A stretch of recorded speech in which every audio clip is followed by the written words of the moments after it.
وزیراعظم آزاد کشمیر چودھری انوار الحق نے دنیا نیوز سے گفتگو کرتے ہوئے کہا، بھارت نے جارحیت بند نہ کی تو اقوام متحدہ کی قراردادیں یہ حق دیتی ہیں کہ اپنے مظلوم بھائیوں کی مدد کے لیے سیاسی، سفارتی اور اخلاقی حمایت سے آگے بڑھیں۔ نمائندہ دنیا نیوز محمد اقبال وزیراعظم آزاد کشمیر کے ساتھ موجود ہیں۔ محمد اقبال، اوور ٹو یو۔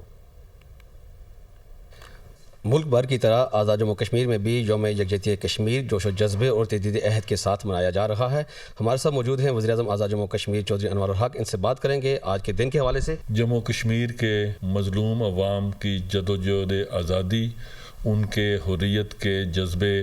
کو سلام عقیدت، قوموں کی زندگی میں آزادی کی شمع خون کے چراغ جلا کر ہی روشن رکھی جا سکتی ہے، لیکن اب یہ فیصلہ کن وقت آ چکا ہے۔ اگر مقبوضہ جموں کشمیر کے عوام کے بنیادی انسانی حقوق کو فی الفور بحال نہ کیا گیا، وہاں بھارتی فوج نے اپنی ریاستی دہشت گردی اور درندگی بند نہ کی، تو پھر اقوام متحدہ کی قراردادیں